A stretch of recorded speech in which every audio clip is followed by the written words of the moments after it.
सम्माननीय सभामुख महोदय, आज हामी विषम परिस्थितिमा यो रोस्टममा उभिएका छौँ। सम्माननीय सभामुख महोदय, सत्ताको खेल त चलिरहन्छ। सरकारहरू आउँछन् जान्छन्, यो कुनै नौलो कुरो होइन। पार्टीहरू बन्छन् र भत्किन्छन्, यो पनि नौलो कुरो होइन। तर देश रहनुपर्छ, अनुशासन रहनुपर्छ, यो मुलुकको चन्द्र सूर्य चम्किरहनुपर्छ, यो देशको राष्ट्रियता र राष्ट्रवाद अमर रहिरहनुपर्छ। सम्माननीय सभामुख महोदय, आज म यस सम्मानित संसदमा उभिएर एउटा स्पष्ट कुरा भन्न चाहन्छु। संसदमा सङ्ख्या होइन, भूमिका महत्त्वपूर्ण हुन्छ। सङ्ख्या त केवल सत्ता टिकाइराख्न र सत्ताको गोटी भइरहन काम लाग्दछ। सम्माननीय सभामुख महोदय, राष्ट्रिय प्रजातन्त्र पार्टी वर्तमान संविधान र संवैधानिक व्यवस्थासँग सहकार्य गर्दै वर्तमान व्यवस्थाको विकल्प प्रस्तुत गरिरहेको र श्री 5 बडा महाराज धिराज पृथ्वीनारायण शाहको दिव्य उपदेशमा विश्वास गर्ने सम्वर्धनवादी दल हो। हामीले नेपालमा सम्वर्धनवादको महत्त्वपूर्ण पाटोको रूपमा रहेको राष्ट्र संस्था सहितको प्रजातन्त्र, सनातन धर्म सापेक्ष हिन्दू राष्ट्रको पुनःस्थापना र आर्थिक हिसाबले बोजिलो र मुलुकमा आवश्यकता बिना भित्राएको संहिताको खारेजी जस्ता शासकीय स्वरूपमा आमूल परिवर्तनका मुद्दाहरू बोकेको हुँदा केवल एक थान उपसभामुखको पद हाम्रो प्राथमिकता नै थिएन र छैन पनि।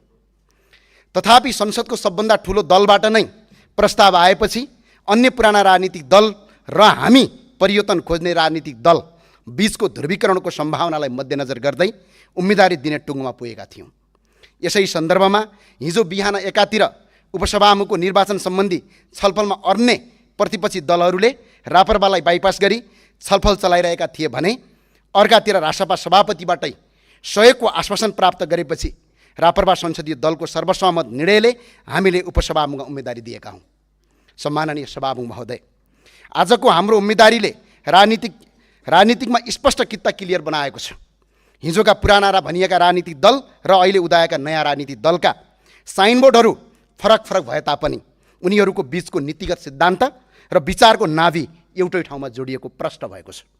सम्माननीय सभामुख महोदय, यो व्यवस्थाको विकल्पको रूपमा मौलिक व्यवस्था खोजिरहेको र यही आयातित व्यवस्थालाई टालटुल गर्नुपर्ने भन्नेहरू बीचको स्पष्ट कित्ता छुटिएकोमा हामीले महसुस गरेका छौँ।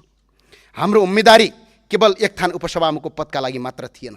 यो त आयातित व्यवस्था मान्नेहरू र विदेशीहरूको गोटी भइरहनेहरूका प्रवृत्तिका विरुद्ध र श्री 5 बडा महाराज धिराज पृथ्वीनारायण शाहको दिव्य उपदेशलाई शिरमा धारण गर्दै राष्ट्र र राष्ट्रियताको रक्षा गर्ने महाअभियान बीचको स्पष्ट भिन्नता छुट्याउने एउटा ऐतिहासिक परीक्षा थियो, जुन परीक्षामा हामी सहभागी भइरहेछौँ र हामी सफल पनि भएका छौँ।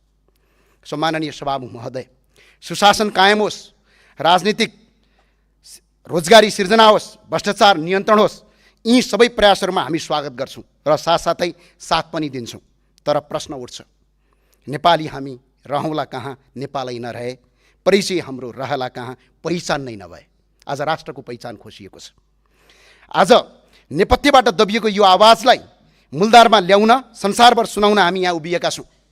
हामी 5 पाण्डवको भूमिकामा छौँ। हामी 5 जना सांसद मात्र होइनौँ। सम्माननीय सभामुख महोदय, यो त राष्ट्र र राष्ट्रियता जोगाउन, मुलुकलाई सत्मार्गमा डोर्याउने एउटै हातका 5 औँला हौँ। आजको यथार्थ के छ? यो देशको राष्ट्रपति आर्यवर्गबाट हुनुहुन्छ, यो देशको उपराष्ट्रपति पनि त्यही वर्गबाट हुनुहुन्छ, देशको प्रधानमन्त्री पनि त्यही वर्गबाट हुनुहुन्छ, सभामुख पनि त्यही वर्गबाट हुनुहुन्छ, राष्ट्रिय सभाका अध्यक्ष उपाध्यक्ष सबै यही वर्गबाट छन्। हुँदा सुरक्षाका प्रमुखहरू पनि त्यही वर्गबाट छन्। अनि कसरी भनिन्छ 36% झन्डै 1 करोड जनजाति आदिवासीको प्रतिनिधित्व छ भनेर? कहाँ छ त्यो प्रतिनिधित्व? के यो देशमा जनजाति र आदिवासीको होइन यो देश? संविधानले व्यवस्था गरेको समानता र समावेशता कहाँ छ? यो त केवल कागजको खोस्टोमा मात्र सीमित भयो। हामीले एउटा जनजातिको छोरीलाई अगाडि बढायौँ, त्यो केवल व्यक्तिको प्रश्न थिएन, त्यो त सम्पूर्ण समुदायको आवाज थियो, पहिचानको सङ्घर्ष थियो। तर फेरि पनि त्यो आवाज दबाइयो, केही छैन। पानी बग्दै गर्छ, हावा चल्दै गर्छ, तर प्रश्न यो हो, त्यो हावाको बेग कतातिर बगिरहेको छ, कसका पक्षमा बगिरहेको छ? यदि त्यो हावा सधैँ एउटै वर्गतिर मात्रै बगिरहने हो भने यो देशमा समानता कहिले आउँछ अनि न्याय कहिले स्थापित हुन्छ? एउटा युवा, भर्खरको युवा नेपालको छोरी यो देशको उपसभामुख हुँदै हुनुहुन्छ। यसमा हामीलाई कुनै आपत्ति छैन। हाम्रो साथ र समर्थनले बरु यसमा सुनमा सुगन्ध थप्नेछ भन्ने अपेक्षा गरेका थियौँ। तर त्यस्ता पदहरूमा सबैको साथ समर्थन लिएर अगाडि बढ्दा अझ राम्रो सन्देश जाने थियो, तर तपाईँहरूकै धोकाका कारणले त्यो हुन सकेन। तर खैर केही छैन, याद राख्नुहोला, समावेशी सहमति प्रजातन्त्रको मूल आधार हो। बहुमत र अल्पमत बीचको सहमति र सम्झौता प्रजातन्त्रको आत्मा हो। यो बचाइराख्नु हामी सबैको कर्तव्य हो। यो कर्तव्य हामी निर्वाह गर्छौँ, यसमा हामी डगमगाउँदैनौँ। खैर यो केवल उपसभामुख पदको मात्र थिएन, खैर यो केवल उपसभामुख पदको उम्मेदवारी मात्रै थिएन, यो त दुई धार बीचको स्पष्ट रेखा थियो। एकातिर राष्ट्रवादी कित्ता, अर्कोतिर विदेशबाट आयातित व्यवस्था मान्ने कित्ता। आज त्यो परीक्षा सम्पन्न भएको छ। कुन कित्ता कहाँ उभिएको छ त्यो स्पष्ट भएको छ। नेपाली जनताले देखेका छन्, आज सिङ्गो संसारले देखेको छ राष्ट्रवादी कित्ता कहाँ छ र विदेशबाट आयातित व्यवस्था मान्ने कित्ता कहाँ छ। तपाईँहरूलाई कतै रापरपाले उपसभामुख जित्यो भने, संवैधानिक परिषदको सदस्य बन्यो भने राष्ट्र संस्था पुनर्स्थापनाको बहसलाई एक खुट्किलो अगाडि बढ्नेछ भन्ने डर रहेछ। प्रदेश संरचना खारेज गर्ने अभियानमा एक कदम चाल्नेछ भन्ने चिन्ता रहेछ। हिन्दू बुद्ध किराँत सहितको वैदिक सनातन परम्परामा आधारित धर्म सापेक्ष राष्ट्रको बहसलाई अगाडि बनाउँछ भन्ने त्रास रहेछ। सायद तपाईँलाई लागेछ हामी तपाईँहरूकै डाइभर्सिटीमा बसेर मुलुकलाई राष्ट्रवादी दिशातर्फ अघि बढाउँछन् कि भन्ने डर, र तपाईँहरूकै मुटुभित्र बसेर आयातित विदेशीहरूले ल्याएको आयातित व्यवस्थाको धड्कन बन्द गरिदिन्छौँ भन्ने त्रास रहेछ।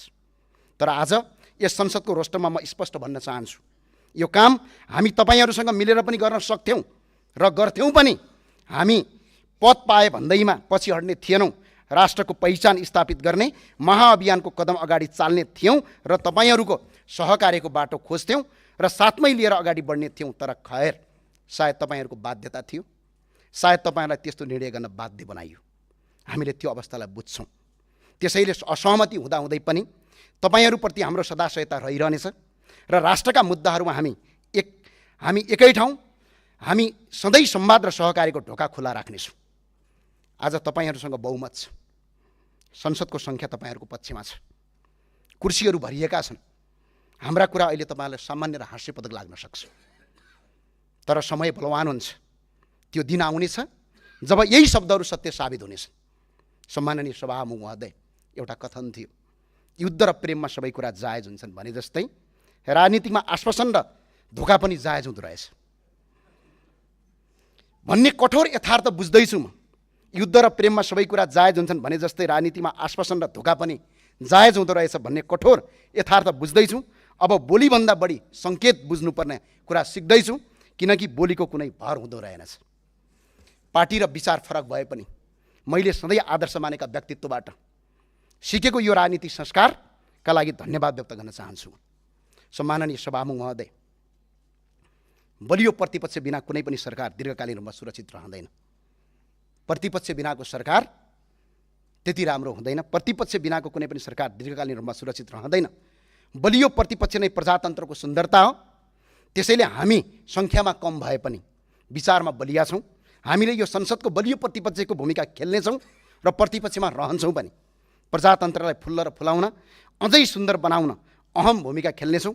प्रतिपक्ष बिनाको सरकार नुन बिनाको तरकारी जस्तै हुन्छ।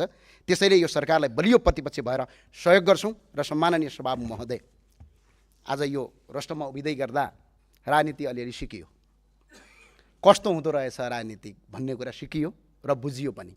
तर याद रहोस्, यो राजनीतिक सधैँ नदी पनि सधैँ एउटै बेगमा बगिरहँदैन। काहीँ थुनिनुपर्छ र काहीँ ताल तलैयामा मिसिनुपर्छ र सधैँ हामी पाँच मात्रै हुने छैनौँ। र याद रहोस्, राष्ट्रिय प्रजातन्त्र पार्टी त्यो शक्ति हो 2064 सालको स्थापनापछि सशस्त्र सङ्घर्षबाट आएको माओवादीले पनि पतन गर्न नसकेको शक्ति हो। यो शक्ति लुज हुँदैन हो। खैर हामीले एउटा विश्वासलाई आत्मसात राखेका थियौँ। त्यो विश्वासका साथ हामी अगाडि बढ्छौँ। अरू कसैलाई केही भन्नु छैन, केही गुनासो छैन। हामीले अघि नै भनिसक्यौँ, तपाईँको बाध्यता बुझेका छौँ, त्यो बाध्यतालाई आत्मसात गरेका छौँ र तपाईँहरूसँग सहकार्य गर्ने बाटो खुला छ। तर संसद सधैँ सत्ता पक्षको होइन, संसद प्रतिपक्षको प्रतिपक्षमा बसेर हाम्रो भूमिका निर्वाह गर्छौँ। त्यही भएर सम्माननीय सभामुख महोदय, हामीले जनजातिबाट, त्यो पनि नेपालकै लोकमुमनक जातिबाट, हेल्मो भन्ने समुदायबाट प्रतिनिधि सभाको उपसभामुखको पदको हामीले उम्मेदवारी दिएका छौँ।